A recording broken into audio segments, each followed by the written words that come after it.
Evangelho de Jesus Cristo segundo João escreveu no capítulo 11 e no verso 38 está o texto base para a nossa meditação nesta manhã.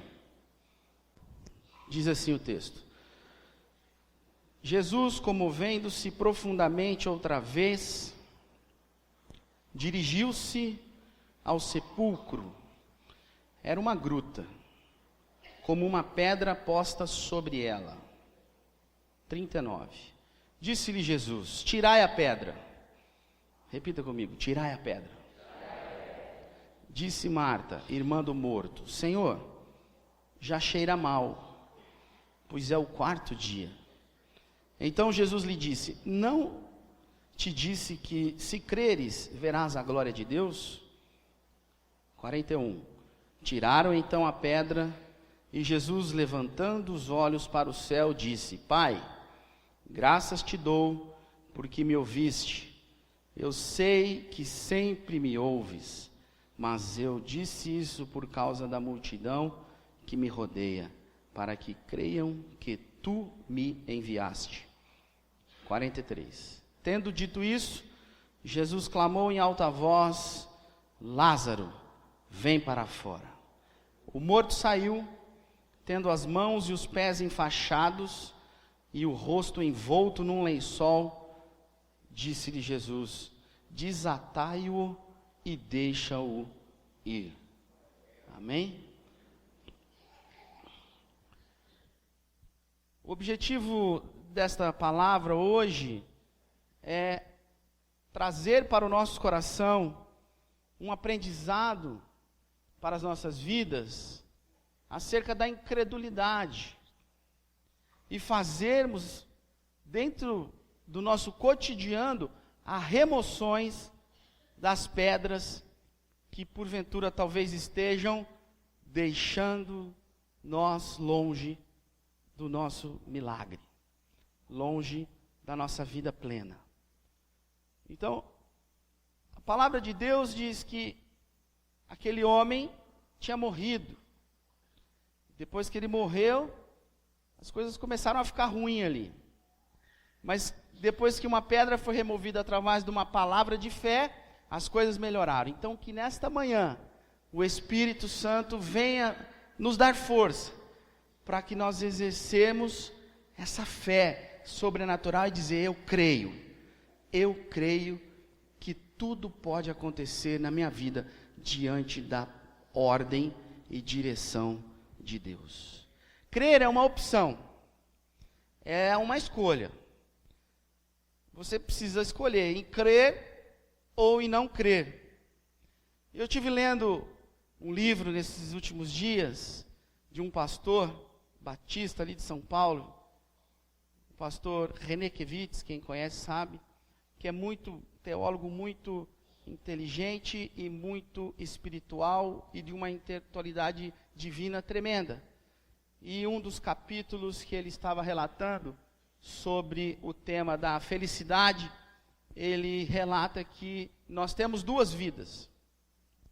E isso é claro para nós, mas explicando em miúdos é que ele diz que nós temos uma vida chamada imago Dei, que é uma palavra do latim, ou seja, a vida à imagem de Deus. Amém? Nós somos criados à imagem de Deus, nós não somos evolucionistas, nós somos criacionistas, nós cremos na criação de Deus. E disse Deus: haja, e lá em Gênesis 1 a coisa aconteceu tudo, e essa é a vida imago Dei, a vida original, a vida dada à imagem de Deus.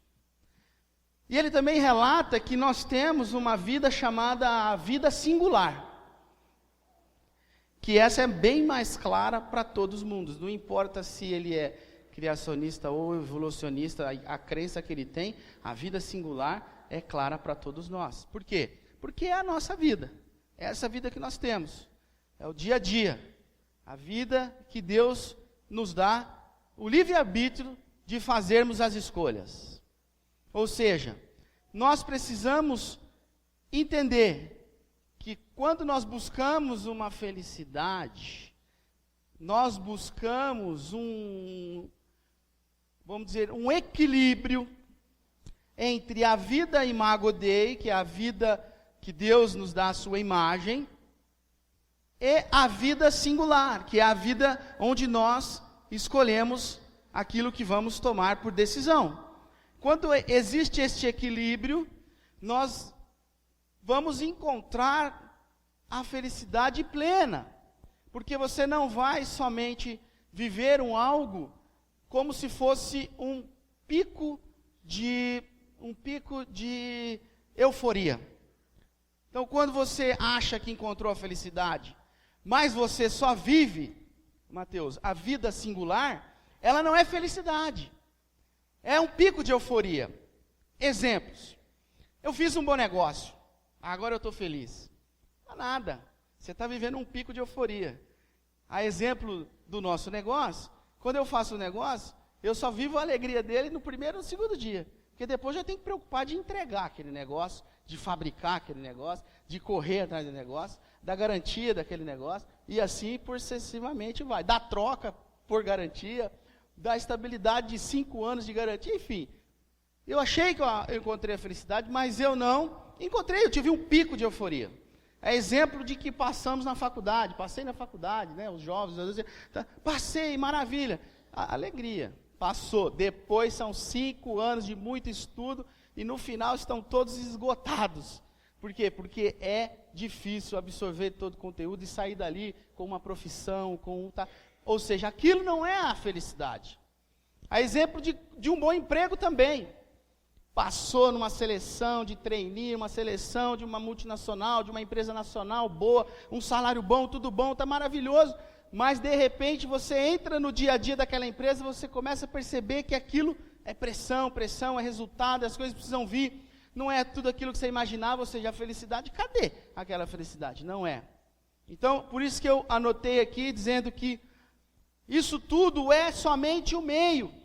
O bom negócio, a faculdade, a família ok, está tudo certinho, conquistando as coisas, a saúde boa, tudo é só o meio, porque isso não é a felicidade.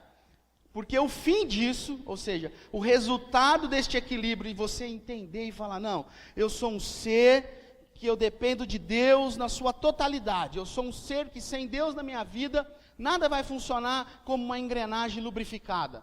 Eu sou um ser que Deus abre as portas e Deus também fecha as que não precisam ser abertas, ou aquelas que estão abertas que eu não preciso entrar. Eu sou um ser sobre a naturalidade, a direção do Espírito Santo. Porque a partir de então, quando eu começo a entender que a minha vida é uma vida à imagem de Deus, como Deus nos fez, do pó, da terra, como criação dele, e ele me deu a singularidade de escolher o que fazer, e quando eu começo a escolher o que fazer, antes de escolher na minha vontade, eu começo a escolher sobre a direção de Deus, aí as coisas começam a caminhar. E isso eu traduzo como uma palavra de felicidade, porque você nunca está sempre muito eufórico, e também você também nunca está muito triste a ponto de ficar uma pessoa insatisfeita completamente, mas você mantém um meio do gráfico, mantém um meio do equilíbrio, e se as coisas acontecem ruim, você olha um exame que você recebe, você olha um negócio que você perdeu, você olha uma situação adversa que você não queria, você diz, Senhor, é a imagem de Deus, é a tua vontade, me ensina a passar essa dificuldade e me mostre o degrau que eu preciso subir, porque essa dificuldade, ela vai ser somente uma escada para mim. Aí você não entra em depressão. Hoje, completa 17 anos que eu perdi a minha mãe. Hoje, dia 22, e exatamente era um domingo. E eu queria só falar para você um pouquinho. Eu vivi duas situações emocionais na minha vida muito próximas. O Asaf nasceu dia 19 de abril de 2001. Era uma quinta-feira. E a minha mãe morreu no dia 22 de abril de 2001. Era um domingo. É louco, né? Você fala, Deus, como que eu faço? Na sexta-feira, quando eu saí da maternidade, eu fui para casa tomar um banho, e quando eu cheguei em casa, eu pensei com meu pai, falei, pai, eu não sei se eu vou na maternidade, eu não sei se eu vou na UTI. visitar minha mãe e falar para ela que o Azaf nasceu. Não, filho, vai para a maternidade, que a UTI a gente resolve. Agora a prioridade sua é o Azaf, que você vai ter que encaminhar ele, vai lá. Meu Deus, o que é isso? São pontos muitos aos extremos. E ao longo dessa vida, eu passei, não foi fácil. Os primeiros 5 anos foi muito difícil. Porque eu me revoltava com Deus e, ao mesmo não trazia palavras pecadoras, assim, e muito desastrosas, mas eu ficava nervoso. Eu falava, mas como? Minha mãe não está aqui, o primeiro neto. Mas por que foi assim, assado? Eu queria entender. Até que Deus trouxe um entendimento na minha vida e disse assim, quando eu estou na direção, não importa o caminho que aconteça, porque isso é só o meio. Mas no final, você tem que estar satisfeito e feliz, porque sua mãe já conquistou a glória, ela era uma pessoa que estava diante da palavra de Deus, e depois o seu filho está aí, saudável e alegre e muito feliz. E eu falei, ok, Deus, é assim que eu vou fazer, com todas as coisas que acontecem comigo. Mas ao longo dos anos a gente aprende, depois a gente desaprende, e ultimamente eu tenho aprendido mais, porque eu tenho vivido mais perto de Deus. Eu digo, eu não viverei picos de euforia, e não viverei extremos de tristeza, mas eu viverei uma vida à imagem de Deus sobre a escolha, a singularidade de estar próximo dEle. Eu creio que nós podemos viver assim. Eu creio que nós podemos trabalhar esse emocional e essa vida de fé assim. Você crê? Pergunta para o seu irmão aí se ele pode crer também.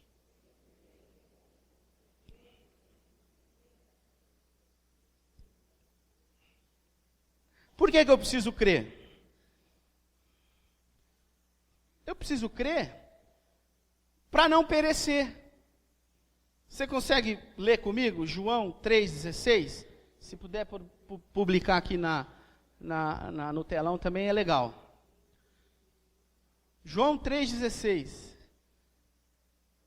Crer para não perecer, porque Deus amou o mundo de tal maneira que deu seu Filho unigênito, para que todo aquele que nele crê não pereça, mas tenha a vida eterna. Esse é o texto áureo da Bíblia. A gente não precisa fazer muita coisa. Nós é que complicamos a situação do Evangelho. O ser humano veio complicando. O Evangelho é simples e natural. Quer ter a felicidade? Você precisa crer, viver uma vida voltada para esse texto, é só crer. Eu preciso só crer. Está escrito aqui que eu preciso fazer mais alguma coisa? Não, eu só preciso crer. Para quê? Para não perecer, para que todo aquele que nele crê não pereça. Aí eu falei, que isso? Exatamente. O verbo perecer é do intransitivo, ele deixa, a tradução, ele nos explica que perecer é deixar de viver gradualmente, a expectativa de morte prematura. Perecer é um sofrimento dia a dia. E aí eu descobri que aí vem a palavra perecível, né? O alimento perecível. Você comprou lá uma carne, ela tem uma data de validade. Você comprou um frango, um Danone, uma data de validade, né? Tem alguns alimentos que não, aquilo sofreu uma mutação química lá e as pessoas, dura muito, mas tem perecíveis. A nossa vida também tem essa explicação. Se eu crer, eu não pereço, eu não sofro de pouquinho em pouquinho, eu não vou me desmanchando como ser humano ao longo dos anos, a ponto de eu chegar nos meus 40, nos meus 50, alguém que está aqui com 70, fala assim, se eu for só sofrimento, mas que dor, que dificuldade. Eu não estou falando do meio, porque no meio a gente tem dor, eu já disse, eu perdi minha mãe, enfim, as coisas acontecem, mas isso não pode ser dor, isso tem que ser aprendizado, e se você estiver caminhando com Deus, você deixa de perecer, ou seja, você deixa de sofrer de pouquinho, e vai perecendo, e vai perecendo, e vai perecendo, e o Espírito Santo nesta manhã está dizendo, para que todo aquele que nele crê, não pereça. Se você crê, você pode erguer a sua mão e dizer: Senhor, eu creio. E se porventura você está sofrendo de pouquinho, é porque a sua credibilidade, a sua crença, melhor dizendo, ela está sendo pequena, mas que o Espírito Santo de Deus nesta manhã traga um espírito de crença forte para nós, para que nós possamos a deixar de sofrer as intempéries desta vida. Todo aquele que nele crê, não pereça, mas tenha a vida eterna. Você entendeu como que a vida eterna passou a ser imperecível? A vida eterna? Você está entendendo? Porque não faz parte o meio. O que importa é o fim. Para que crermos? Cremos para não perecer. Segundo, para que crermos? Crermos para não sermos condenados. Marcos 16:16. Crermos para não sermos condenados.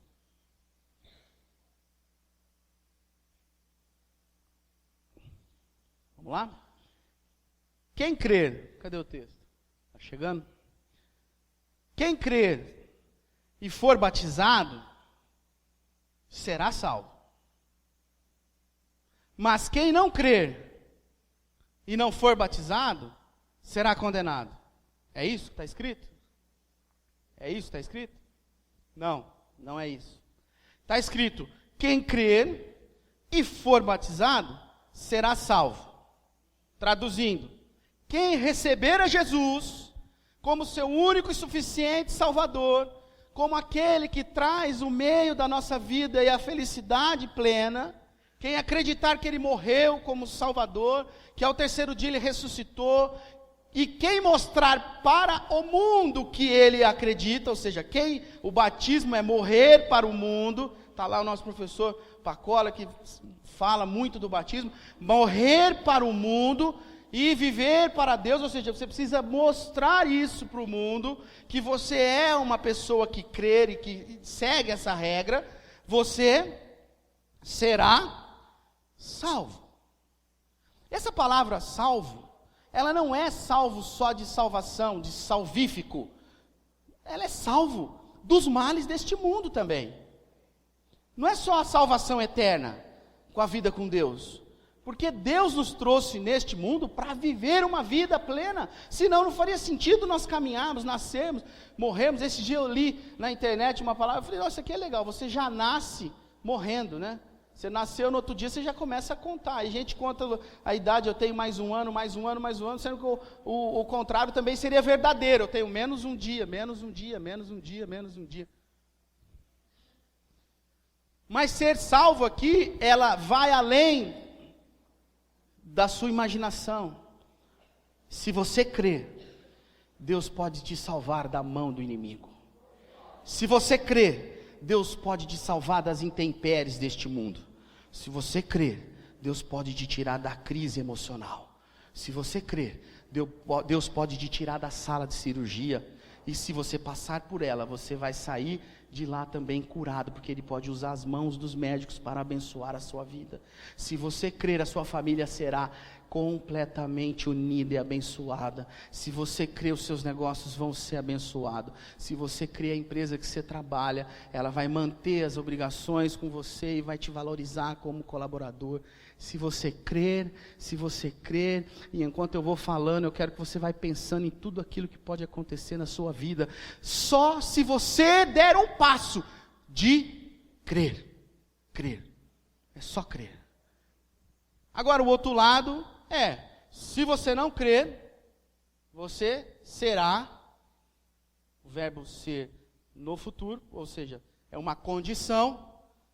Se você não crer, você vai ser condenado. Agora, por que as coisas não acontecem da maneira que a gente planeja? Porque está faltando crença. Porque está faltando crer. O condenado é um adjetivo que retrata a quem foi reconhecido como culpado. No Brasil hoje está fácil falar de condenado, né? Hoje está fácil, para descontrair um pouquinho. Hoje está todo mundo até com juridiquês afinado. A eminência, Vossa Excelência, porque o Brasil abriu as portas do seu judiciário. Agora, estar relatado como culpado não dá um peso, irmãos? Não dá? Ei, olha aqui para mim. Pensa comigo. Você é culpado. Mas por quê? Porque você não crê. Mas você já vai estar sendo carimbado como culpado. A sentença está dada. Mas a sentença está dada no futuro, ou seja, isso é uma palavra de fé. A Bíblia não é uma palestra, a Bíblia é uma palavra de vida. Quando ele diz será, é porque ele nos dá uma linha do tempo e uma oportunidade diária para que nós repensamos essa situação do crer. Você está me entendendo? Eu acordo todos os dias, e todos os dias Deus está olhando para mim, está dizendo assim: olha, você tem a oportunidade de crer, porque para você ser culpado, é só lá no fim. Todos os dias nós temos a oportunidade de voltar a crer. E se por alguma ventura você deixou de acreditar, você ficou sem fé, você deixou suas forças se desvanecer ao meio do caminho e ficou descrente que para você tem solução, para o seu problema, para a sua vida, para a sua família, para tudo que você possa estar pensando, nesta manhã, Deus está aqui falando para mim e para você, dizendo: olha, raiou o sol, você tem uma nova oportunidade de crer, porque se você crer, você não será condenado. Você está salvo pelo poder da palavra de Deus. E esta é a palavra de Deus. O Evangelho de Jesus é a palavra de Deus. E ele relata, através do Espírito Santo, através de Marcos, ele diz: quem crer e for batizado será salvo. Quem não crer será condenado. Será no futuro. E o futuro é uma linha do tempo. Todos os dias eu tenho a oportunidade de voltar a crer. Quantos querem, nesta manhã, renovar a sua fé e a sua crença pelo poder da palavra de Deus? Que às vezes a gente fica meio, como posso dizer, descrente, né? Mas não era essa palavra. Meio morno. Às vezes a gente fica meio assim, sabe? Não, é só, sabe aquele lance do grama do vizinho é mais verde? É mais ou menos isso. Você fala: não, é só lá, é só para ele. Para mim não, é só para fulano, para mim não, só acontece com o Beltrano, para mim não. Traz essa palavra para você hoje, amém? Traz para a sua vida, traz para o seu coração, traz para a sua maneira de viver, faz uma mudança contextual. O pastor Silas Malafaia, que é muito conhecido, ele tem uma palavra e fala assim: se você quiser receber algo diferente, você precisa fazer algo diferente também. Você faz sempre o mesmo, o diferente não vem. E o diferente aqui hoje não é uma mágica, não. O diferente aqui hoje é crer na sua plenitude. E Deus está falando para nós que se crermos, nós não seremos condenados. Você está entendendo a palavra? Você está recebendo de Deus aí? Amém. Terceiro, crer para viver. Crer para viver.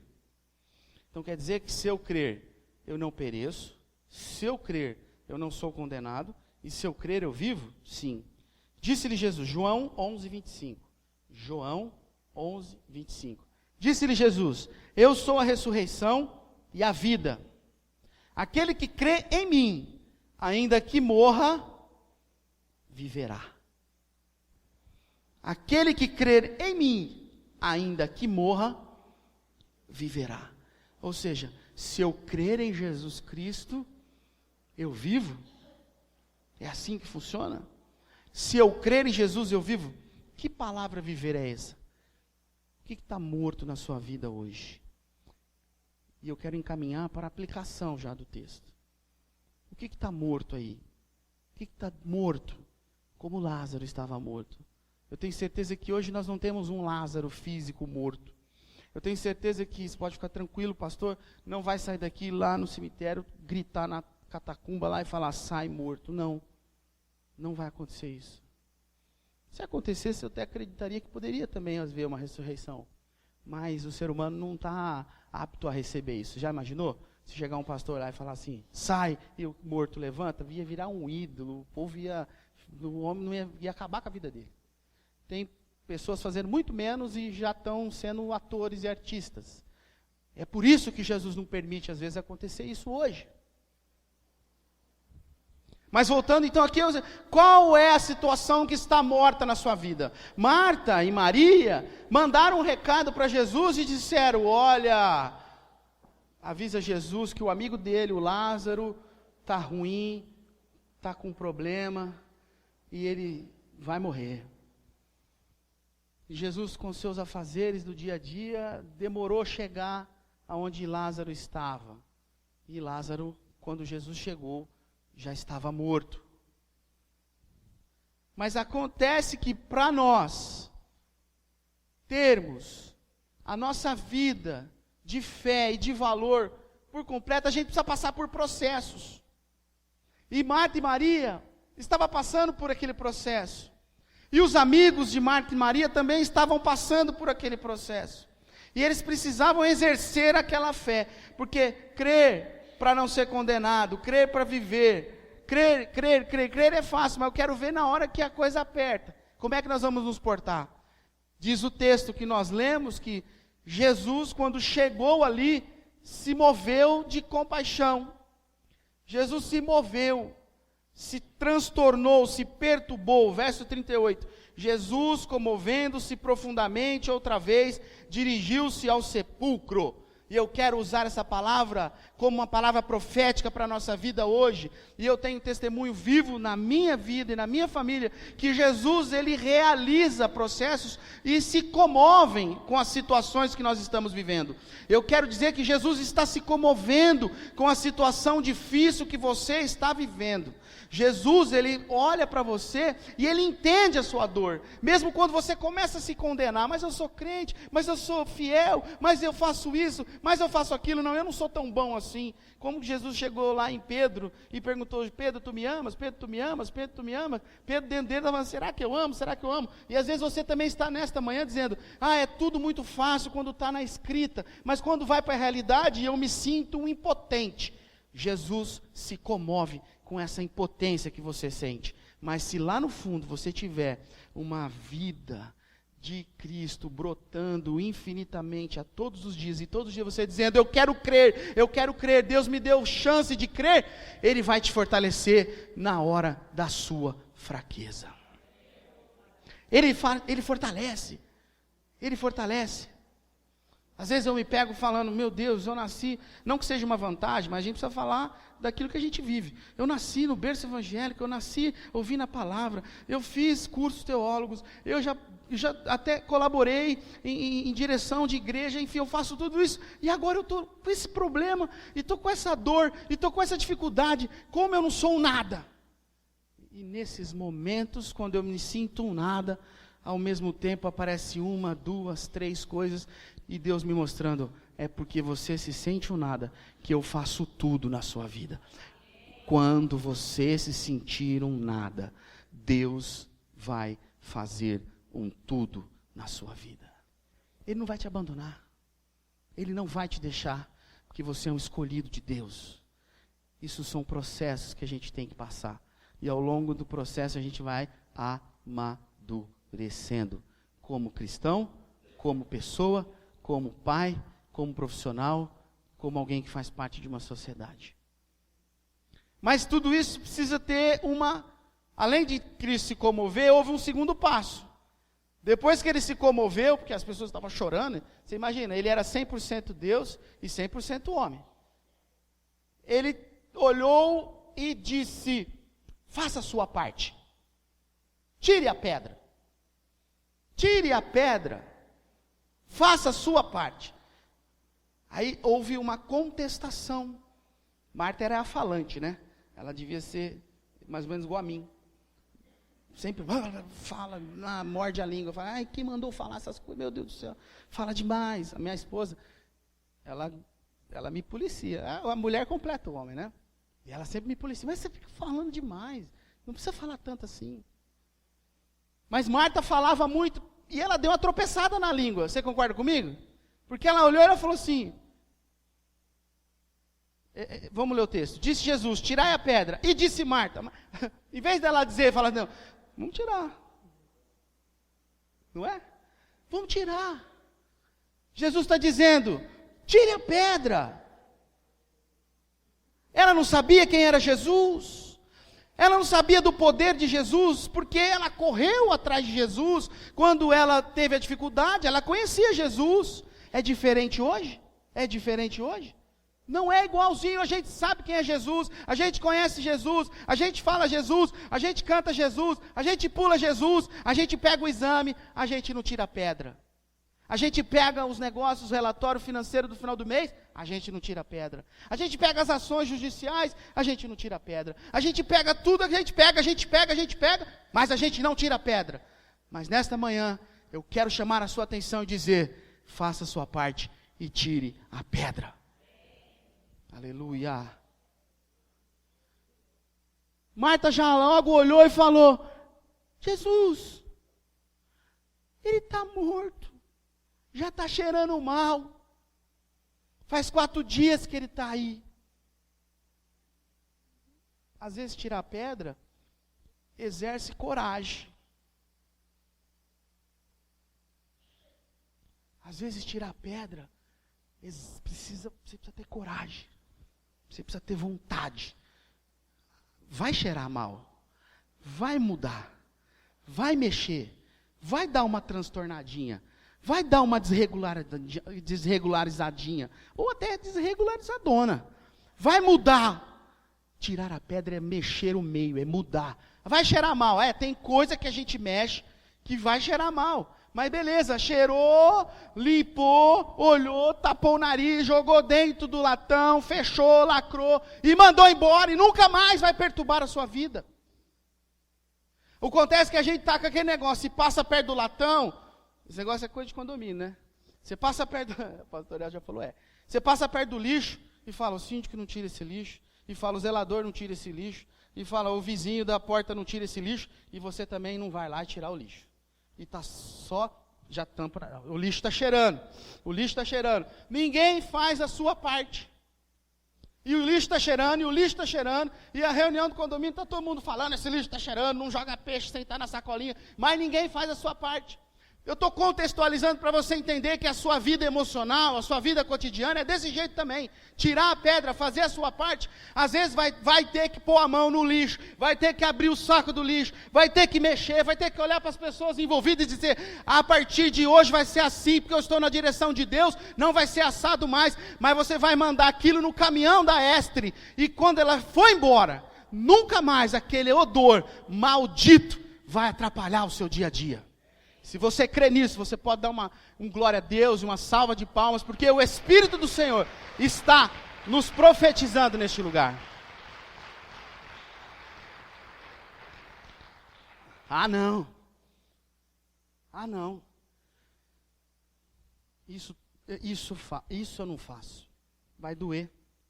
Vai mexer com o fulano. Não, mexer com aquele fulano. Pelo amor de Deus. Não faça. Tira a pedra.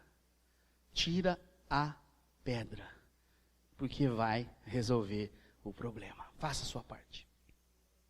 E para nós encaminharmos para o final, quando Jesus mostrou para Marta, dizendo, Marta, isso é só um processo, ele vai viver para a glória de Deus, vai dar tudo certo. Eles tiraram a pedra. E Jesus, levantando os olhos para os céus, agradeceu a Deus. Intercedeu por aquele que precisava de um milagre. E Jesus faz isso conosco também no dia a dia. A Bíblia diz que tudo que pedimos em nome de Jesus, nós seríamos atendidos. Ou seja, Jesus é um intercessor continuamente. É só você pedir para Ele. Me ajuda, me fortalece, me restaura, me blinda, faça com que eu seja o próprio eu, não deixe-me diminuído diante das minhas dificuldades, e da minha falta do crer.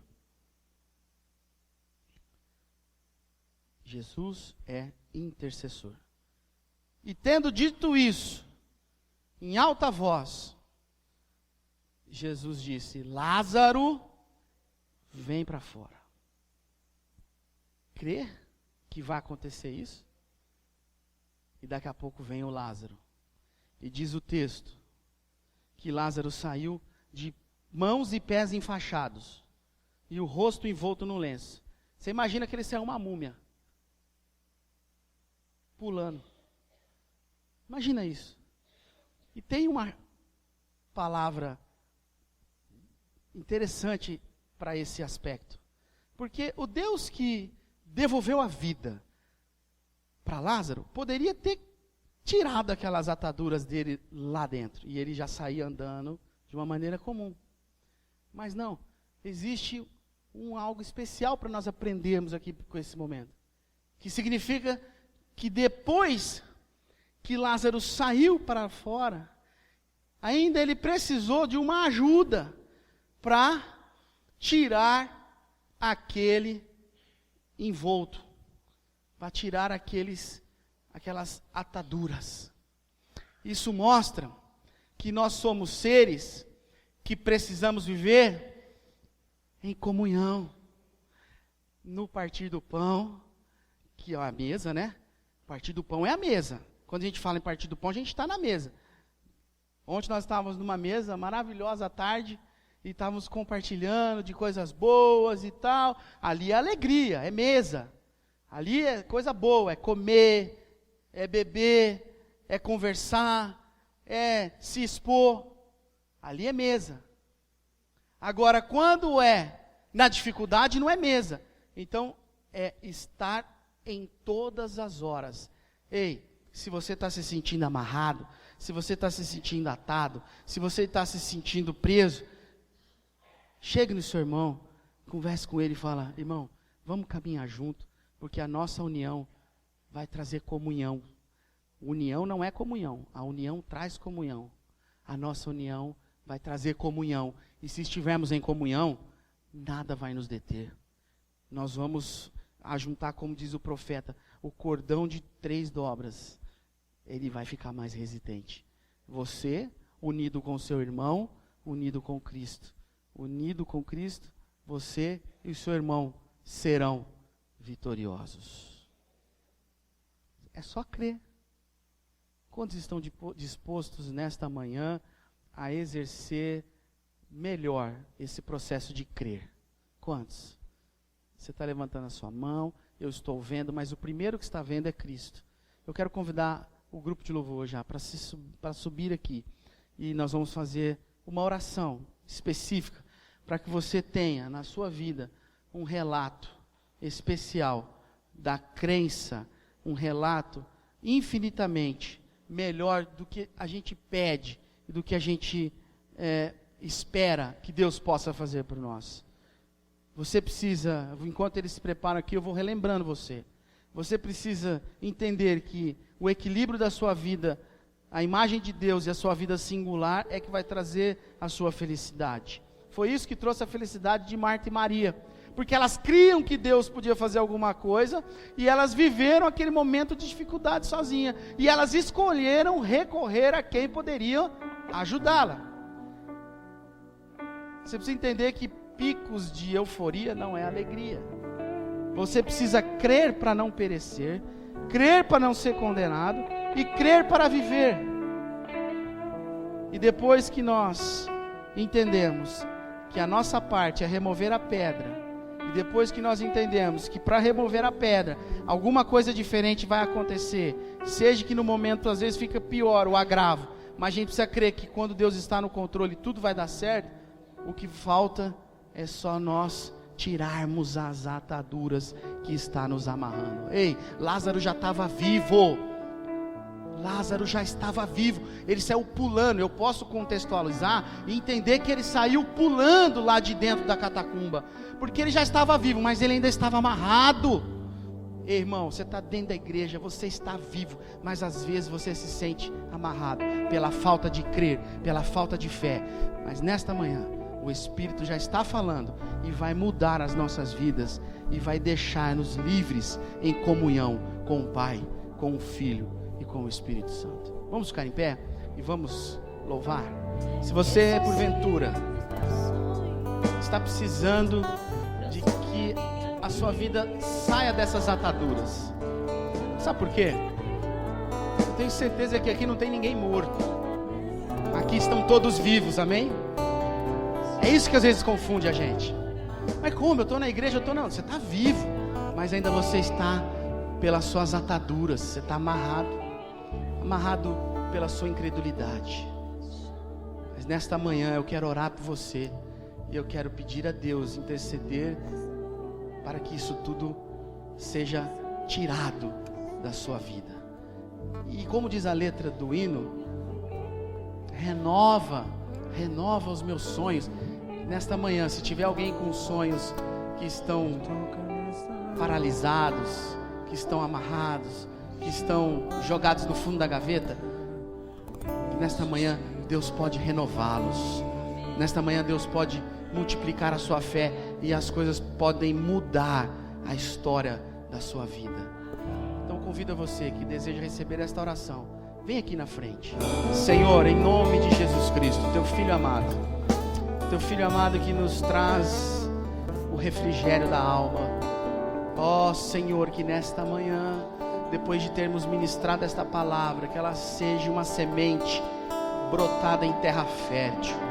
Deus, que os corações que ouviram esta palavra possam realmente acreditar que se crermos, veremos a glória de Deus, como Marta, Maria e aqueles homens que ali estavam, viram Lázaro sair da sepultura depois de morto.